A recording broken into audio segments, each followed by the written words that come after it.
From moments of celebration and mourning to matters of national importance, we bring you the news that's shaping Ghana and beyond. I am Sharon Mensah. This is Newsbits on channel MOE. You can also find us live on Facebook and YouTube at channel MOE. Now in the headlines, for national news, Honorable Harry Idrisu mourns the passing of Dr. Murtala Ibrahim Mohammed and Alhaji Muniru Lumna. In celebratory and education news, Akwetia turns blue at St. Rosa's Senior High School marks 60 years with solar panel energy project. Presec Legon wins Southern Zone Renewable Energy Contest. And on the international front, former Fox News host Tammy Bruce nominated as U.S. Deputy Representative to the United Nations. Stay with us. More headlines await you after this short break.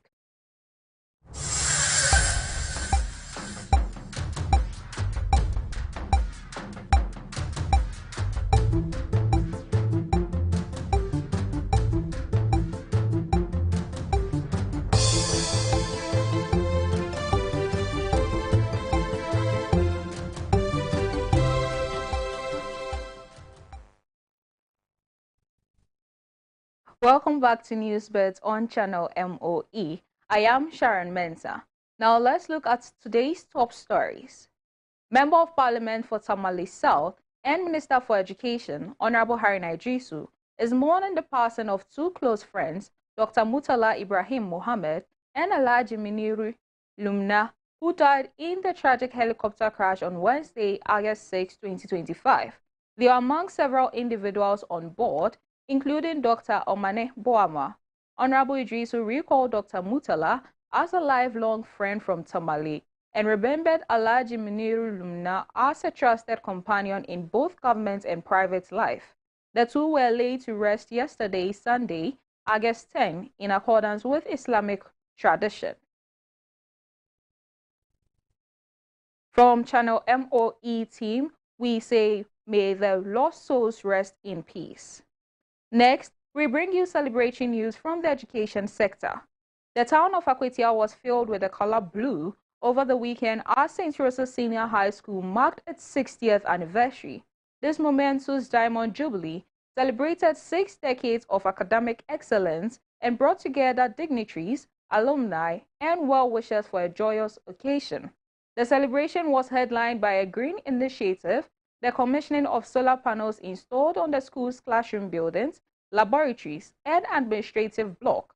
This project highlights St. Rosa's commitment to sustainable development and modernizing its infrastructure.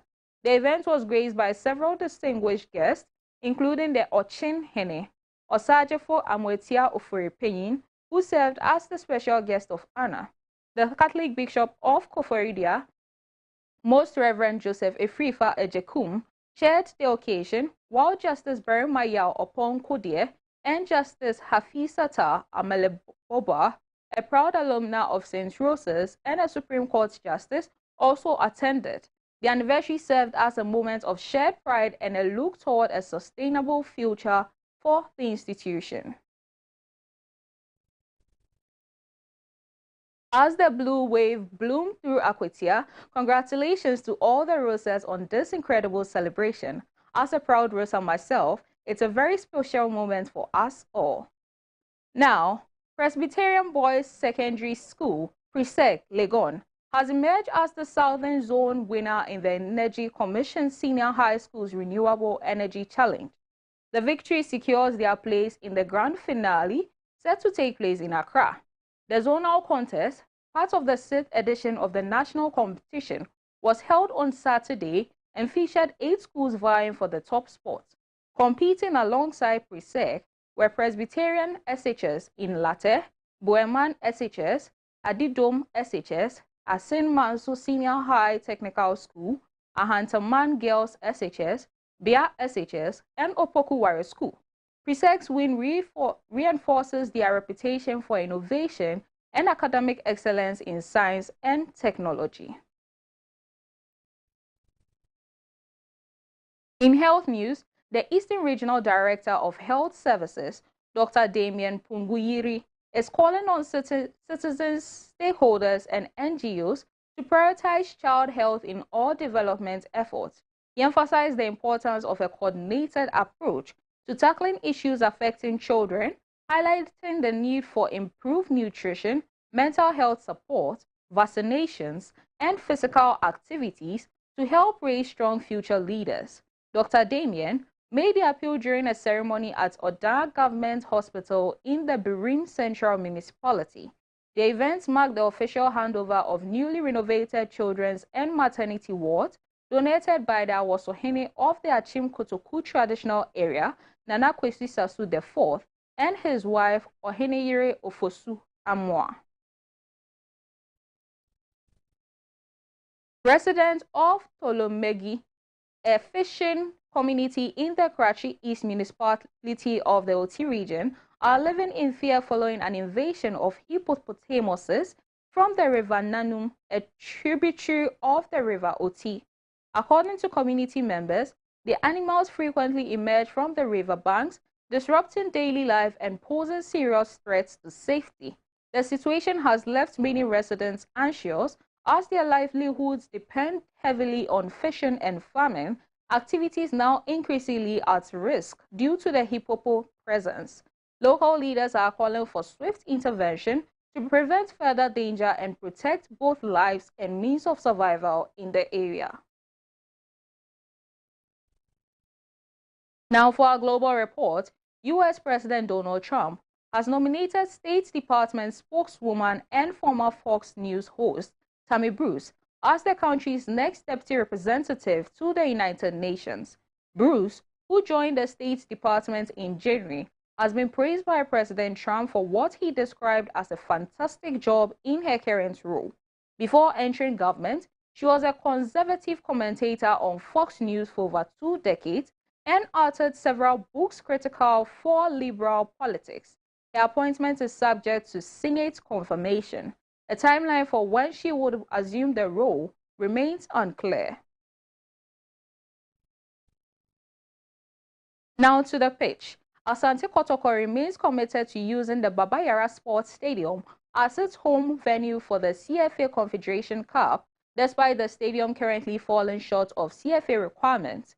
The 40,000 capacity stadium has been declared unfit to host CFA-sanctioned matches in its current state, with Kotoko set to face Nigerian side Kwara United in the first round of the preliminary stage. The club's communications director, Mr. Samuel Safuduku, says work is ongoing to bring the venue up to standard.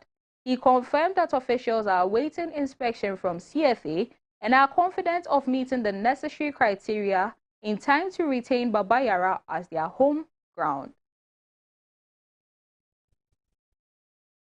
Crystal Palace has lost the appeal at the Court of Arbitration for Sport and will compete in the Conference League this season instead of the Europa League. The ruling confirms Nottingham Forest's promotion to the Europa League, taking the spot vacated by Palace. The Eagles had qualified for the Europa League after winning the FA Cup last season, but were sanctioned by UEFA for breaching multi-club ownership rules. American businessman John Textor, who until July held a 43% stake in Crystal Palace and is the majority owner of Lyon, also Europa League qualifiers, was central to the decision. We move to the entertainment scene. Ghanaian comedian Obi Amponsa has made history by winning the 2025 edition of the Ultimate Comic Challenge held at the Idiot Box Comedy Club in Greensboro, North Carolina. The final featured some of the region's best comic talent, with Obi edging out runner-up Seth Payne and third place Jay Stadler to claim the coveted title. Obi expressed his excitement and gratitude on social media, calling the win a surreal and thanking for the organizers, fellow contestants, and the local comedy committee for their support. He also gave special recognition to comedy club owner Jeannie Stencil and celebrated sharing the stage with finalists, including Seth, Troy, Ethan, and Jay Stadler. Whether it's a grand romantic gesture or a simple act of kindness, Ghana's vibrant flower markets have something for every heart and every wallet.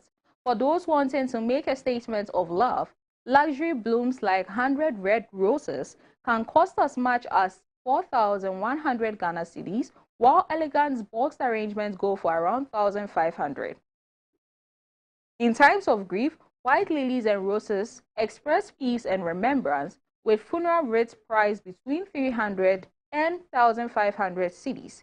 Even on tight budget, a modest white bouquet costing 100 to 200 cedis carries a powerful message. And for everyday moments of joy, popular local flowers such as hibiscus, jasmine, and sunflowers sell for as little as 10 Ghana cedis, a bunch at markets and roadside stores across the city. From passion to sympathy, Ghana's flower markets continue to speak the timeless language of the heart, with meaning in every bloom.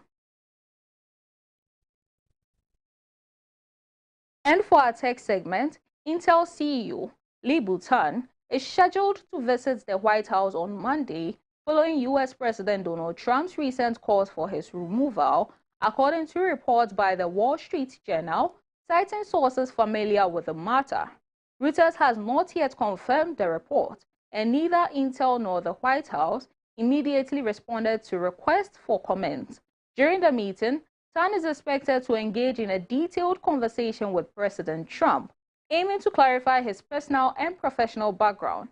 The discussions may also include proposals on how Intel and the U.S. government can collaborate more closely moving forward. We've taken you through the day's biggest stories, spanning the national scene, sport, and technology.